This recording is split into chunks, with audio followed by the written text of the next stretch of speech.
নমস্কার বন্ধুরা, lifestyle with Sanchayita চ্যানেলের আরেকটা নতুন ব্লগে সকলকে স্বাগত জানাই।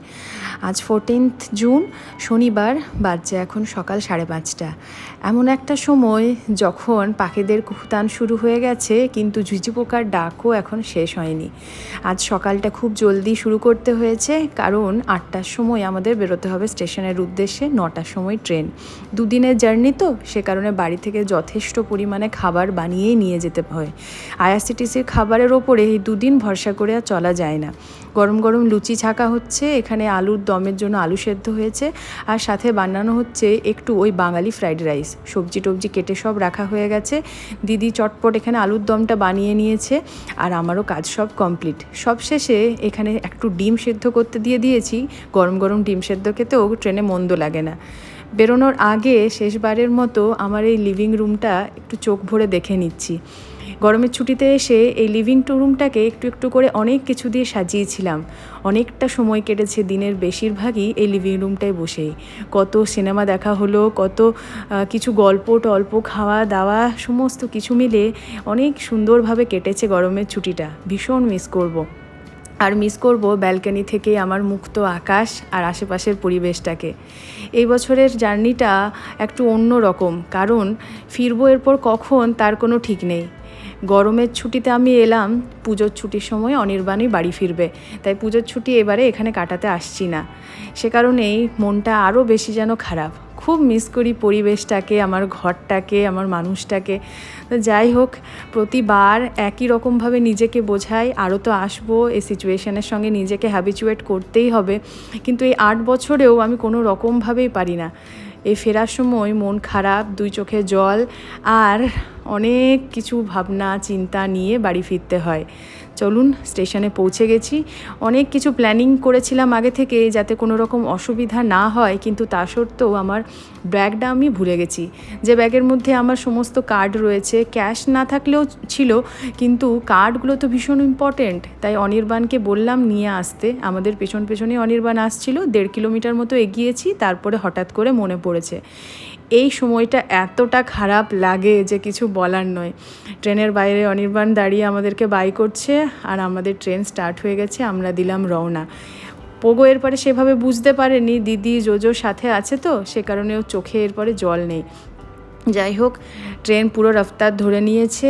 ঘড়ির কাঁটায় 10:30, আমরা খাবার দাবার শুরু করেছি। এবারে পোগো এতটা বেশি বদমাশি করছিল, আমি একা থাকলে হয়তো সামাল দিতেই পারতাম না। নাড়ামাথা হওয়ার পর এত বেশি বদমাশি যে বেড়ে যায় জানা ছিল না, সত্যি বলছি। আমরা যে ট্রেনটা ধরেছি সেটা হলো যশবন্তপুর কামাখ্যা এসি এক্সপ্রেস। এটা উইকলি। আর আমাদের এবারে সিটিং অ্যারেঞ্জমেন্টটা প্রচণ্ড বাজে, মানে 2টো মিডিল আর একটা আপার। সে কারণে জোজো পার্মানেন্টলি আপারে চলে গেছে।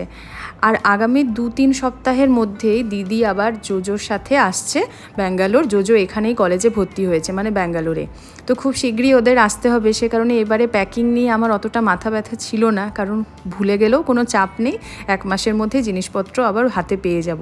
তো জোজো নিচে বসে হচ্ছিল বোর, তাই সে উপরে যেতে চাইছিল দাদা ভাইয়ের কাছে। উপর থেকে নিচটা দেখতে কেমন লাগে সেটাও একটা ওর কাছে এক্সাইটমেন্টের বিষয়, কারণ এতটা উপরে ওকে চাপানো হয় না সাধারণত।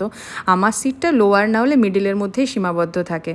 এসিটা এত বেশি চলছিল যে ওর নাড়া মাথাটা বারবার যেন ঠান্ডা হয়ে যাচ্ছে। তাই একটা স্কার্ফ পরিয়ে নেওয়াটাই বেটার ভাবলাম। এমনিতে ট্রেনে যাতায়াত করার সময় 2 দিনের সফর তো, সব কিছুই গরম জামা কাপড় একটু হাতের কাছে রাখা যায়। সন্ধে এখন প্রায় বাজছে 7:30। আমরা বসেছি এখানে মুড়ি মাখতে।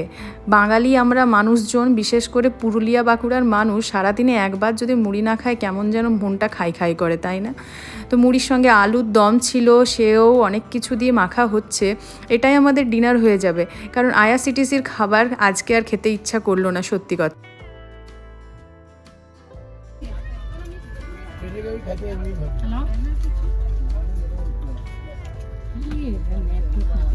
ঘন্টা 1.5 মতো লেট চলছে। পরের দিন সকালবেলায় চেক করে দেখলাম এখনও আমরা অন্ধ্রপ্রদেশের সীমানাও ক্রস করিনি।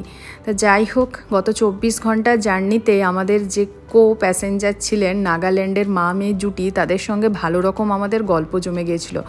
তারা দুজনে যাচ্ছে ব্যাঙ্গালোর থেকে আসাম, তারপরে সেখান থেকে আবার চেঞ্জ করে নাগাল্যান্ড। তো অনেক গল্প স্বল্প এটা সেটা জানাজানি চলছে। ক্রস করছি আমরা এখন খুর্দা রোড, অনেকটা লেট করে চলছে। আবার আদ্রা থেকে আমাদের চেঞ্জ করে পুরুলিয়াতে ট্রেন ধরতে হবে, তো সে কারণে একটু চিন্তায় পড়ে যাচ্ছি আর কি। যতটা টাইম এগোচ্ছে তত যেন মনে হচ্ছে ট্রেনটা আরও বেশি লেট করছে। যাই হোক, দুগ্গা দুগ্গা বলে বেরিয়েছি, ঠিকমতো বাড়ি ফিরতে পারলে বাঁচি। পৌঁছে গেছি আমরা ভুবনেশ্বরের চাটা কিন্তু মিস করবেন না, অবশ্যই খেয়ে দেখবেন। বাজে এখন প্রায় ঘড়ির কাঁটায় 11টা। আমরা সঙ্গে এনেছিলাম কতগুলো কাপ নুডলস। ওই যতই ব্রেড আনুক না কেন, হাতের কাছে যদি ম্যাগি থাকে তাহলে কি আর অন্য কিছু সেখানে পাত্তা পায়? আমাদের কাছে তো মনে হয় পায় না। অত দূর পর্যন্ত জোজো যেয়ে পরে ফ্লাক্সে করে জল নিয়ে এসেছে। এটা ফ্লাক্স কম, ওয়াটার বটল বেশি, আবার স্টিলের হওয়ায় প্রচণ্ড গরম, আর এত গরম জলটা দিয়েছে সে যেন হাতে ছ্যাঁকা লাগছে। তো সেটাই আমাদের কাছে যতগুলো ছিল কাপ নুডল সবগুলো নিয়েই আমরা বসেছি সবাই মিলে শেয়ার করে খাবো বলে। অন্য কিছু কাছে এই ম্যাগি বা কাপ নুডল যতই আনহেলদি হোক না কেন পাত্তাই পায় না, তাই না? আমার তো তাই মনে হয়। বাজে এখন ঘড়ির কাঁটায় প্রায় 12টা। আবার খিদে পেয়ে গেছে আমাদের। এখানে বড়া পাও দিয়ে স্যান্ডউইচ বানিয়েছি, মানে ট্রেনের চপ আর ব্রেড দিয়ে কম্বিনেশন করে। খাওয়া দাওয়া কমপ্লিট করতেই এরপরে আর কিচ্ছু কাজ নেই, জানলা দিয়ে বাইরে বসে আর সমস্ত প্রকৃতিটা দেখতে শুরু করেছি। যত দূর চোখ দেয় এত সুন্দর দেখাচ্ছে, সবুজে সবুজ, ধানের খেতে ধান হচ্ছে, জলাঝড়গুলিতে জল জমেছে, কত সুন্দর লাগছে দেখতে, তাই না? পোগো হচ্ছে ভীষণ বিরক্ত, ভীষণ বোর। সেকেন্ড দিন ওকে কোনো মতে আর সামলানো যায় না। বাজে এখন 2:30। এই হলো খাবার, আইআরসিটিসি দুপুরের এগ থালি, যেটা আর কোনো বলার অপেক্ষা রাখে না কীরকম টেস্ট ছিল। আমরা হচ্ছিলাম ভীষণ বোর, কাজ না পেয়ে এই সমস্ত কিছু করছি আর কি। একটা ছোট্ট করে ঘুম, তারপরেই পৌঁছে যাব।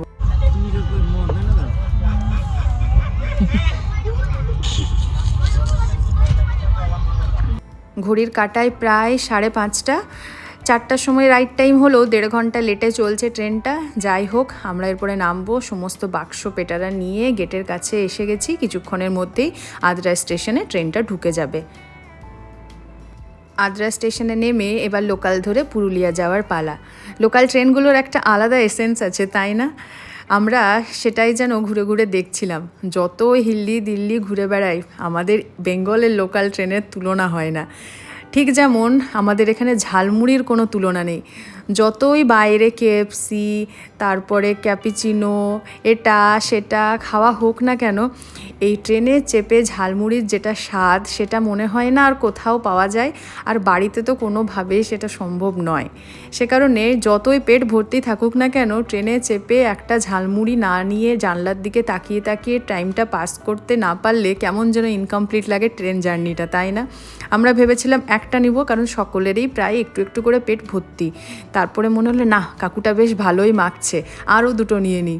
3 জনে মিলে 3টা ঝালমুড়ি নিয়ে আমরা একটু একটু করে রওনা দিচ্ছি পুরুলিয়ার দিকে। অনেক দিন পর এই ঝালমুড়ির টেস্ট। পুরুলিয়া পৌঁছে গেছি।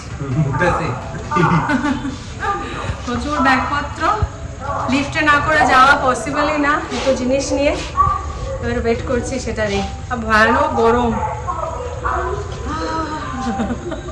এসে পরে যা ঘামাঘামি শুরু হয়ে গেছে। চলো যাওয়া যাক এরপর বাড়ি আরামসে।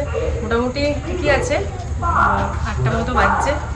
স্টেশন থেকে একটা টোটো নিয়ে পাড়ি দিচ্ছি বাড়ির উদ্দেশ্যে। আবার সেই পরিচিত রাস্তা, পরিচিত গলি, পরিচিত পুরুলিয়ার গন্ধ আর চেনা সেই জীবনের ছন্দ। কাল থেকে শুরু হয়ে যাবে আবার রোজকার আগেকার রুটিন।